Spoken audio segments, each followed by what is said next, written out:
नमस्कार, मैं हूँ स्टोरी वाली जयश्री सेठी, स्टोरी घर दिल्ली से। कैसे हैं आप सब लोग? और मैं आ चुकी हूँ आपके सामने एक कहानी को लेकर। अलग अलग जगहों की, अलग अलग प्रांतों की, भाषाओं की कथाएं लेकर आपके लिए आती हूँ। और कई बार आपके लिए मैं लिटरेरी स्टोरीज भी लेकर आती हूँ। तो आज आपके लिए मैं एक्टर हू मनरो, जिन्हें सारी दुनिया साकी के नाम से जानती है, एक स्कॉटिश राइटर रहे हैं, उनकी कहानी लेकर आई हूं।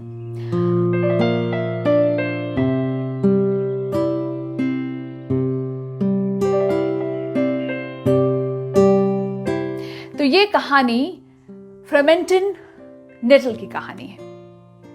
अच्छा खासा नौजवान शहर में अपनी जिंदगी अच्छे से जी रहा था, कामकाज में अच्छे से अपने आप को डुबोए हुए था।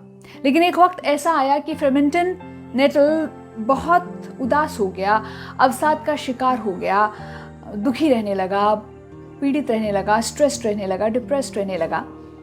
तो उसकी बहन ने उसे सुझाव दिया कि उसे इस शहरी पागलपन, इस अर्बन मैडनेस से दूर जाना चाहिए और एक गांव में जाकर कुछ दिन आराम से रहना चाहिए, हवा पानी वहाँ का उसे बदलना चाहिए।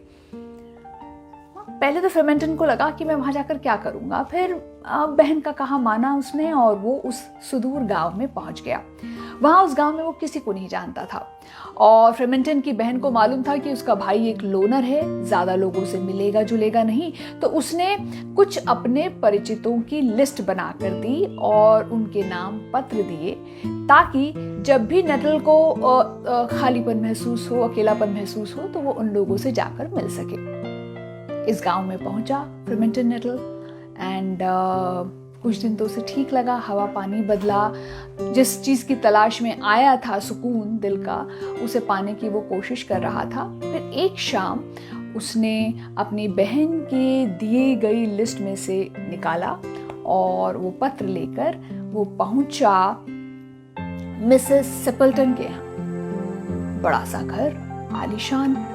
और घर के अंदर घुसा तो नौकर ने बैठक में बिठाया, इंतज़ार कर रहा था कि श्रीमती सेपल्टन अभी आएंगी और नेटल से उससे मिलेंगी। पर उनकी जगह एक 15-16 साल की लड़की आई, मुस्कुराई और उसने नेटल से कहा, दरअसल आंटी अभी थोड़ा सा बिजी हैं, ऊपर कमरे में हैं, वो आती ही होंगी। अगर आपको एतराज़ ना हो तो I can keep you company, मैं यहाँ बैठ सकती हूँ आपके साथ। नेटल को लोगों से मिलना जुलना ज़्यादा पसंद नहीं था। उसे लगता था कि ये समय की बर्बादी है।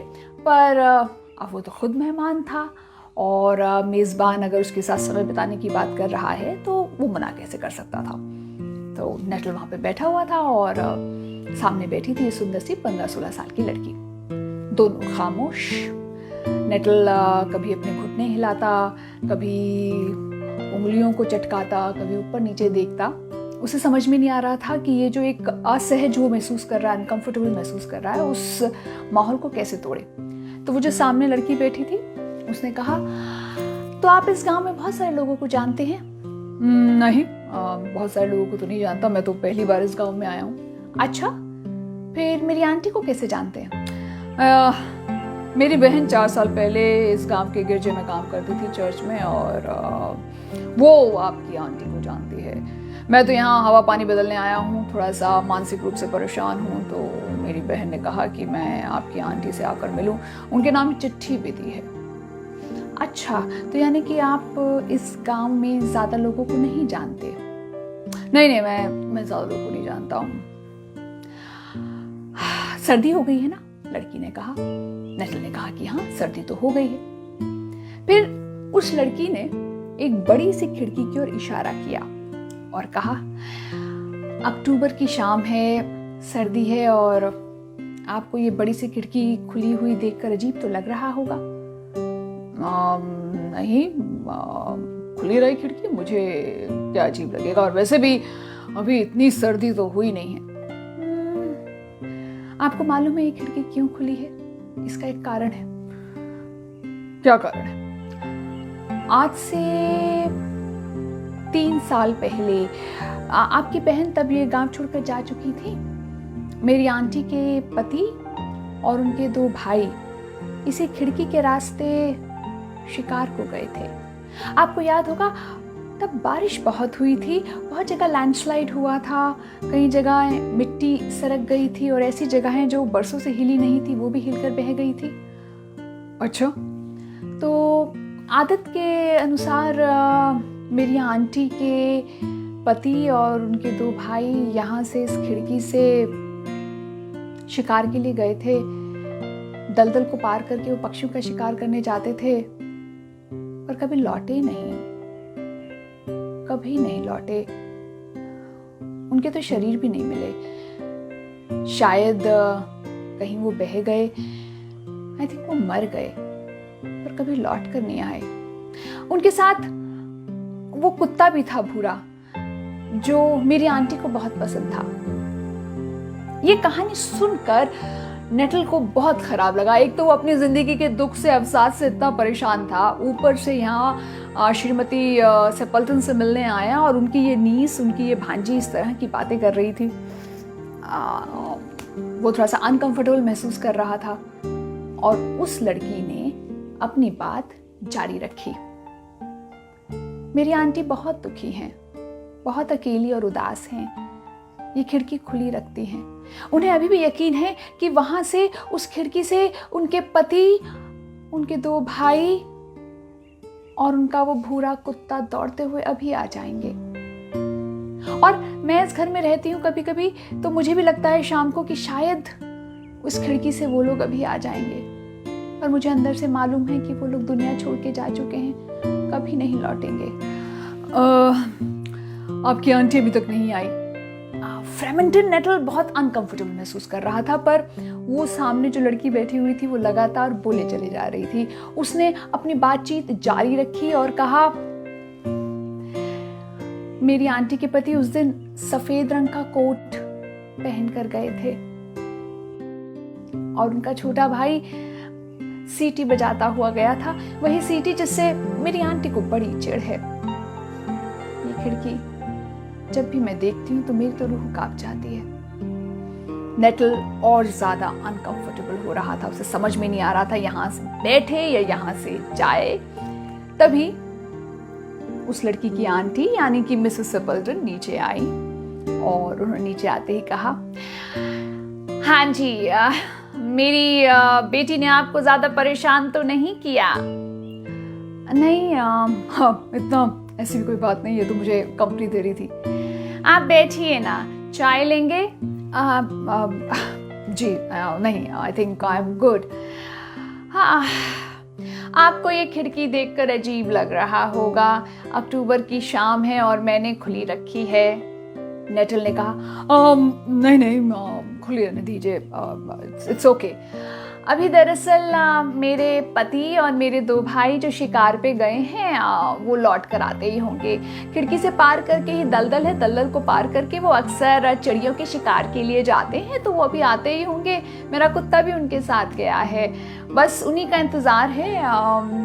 वो आ जाएं तो फिर एक साथ चाय पीते हैं।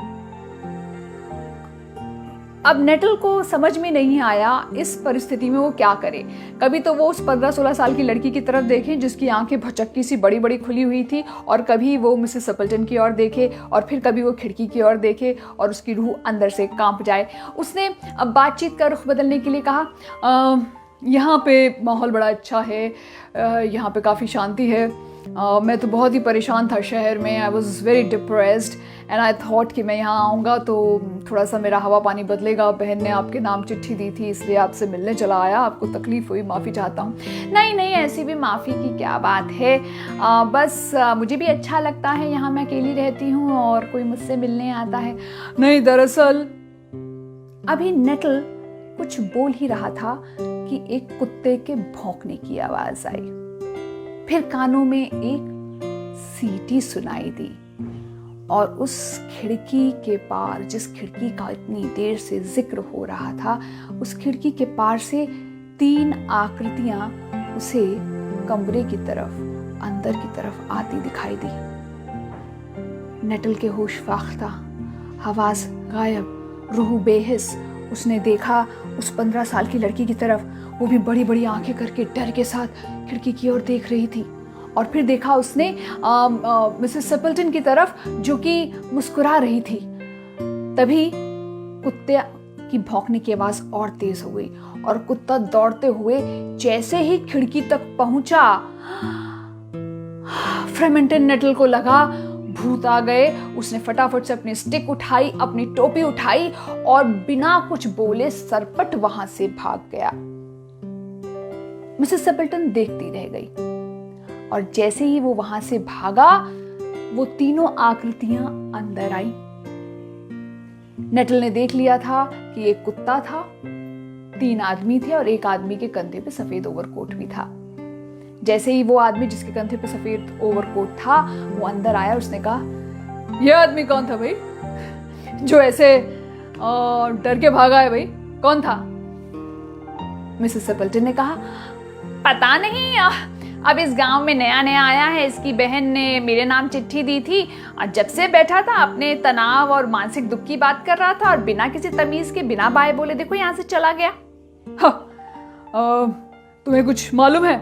उस 15 साल की लड़की से, यानी कि उसकी भतीजे से, भांजी से पूछा तो उसने बोला, नहीं आंटी, मुझे लगता है वो उस कुत्ते को देखकर भाग गया। दरअसल ये आदमी मुझे भी बता रहा था कि जब वो शहर में था तो एक दिन कुछ कुत्ते उसके पीछे पड़ गए थे, इतना भौंके कि उसे खदेड़ कर शमशान घाट ले गए। वहां पर वो एक गड्ढे में सारी रात बैठा रहा और कुत्ते बाहर से भौंकते रहे, तो वो शायद आपके कुत्ते को देखकर भाग गया। ये सुनकर सभी लोगों ने सोचा, चलो स्वाभाविक बात है, पर अब तक तो आप समझ गए होंगे कि सारी कहानी में हुआ क्या। दरअसल ये जो 15-16 साल की लड़की थी, इसे रोमांचकारी किस्से गढ़ने का और सुनाने का बहुत शौक था। बेचारे फ्रेमेंटन नेटल की हालत आप समझ सकते हैं। उसने कसम खाई कि कभी लौट के श्रीमती सेपल्टन के घर तो वो कभी नहीं जाने वाला। कहानी हो गई खत्म। Hope you liked it. आपसे फिर मिलूंगी मैं वादे के मुताबिक एक और कहानी के साथ। अपना ख्याल रखिए। Bye bye.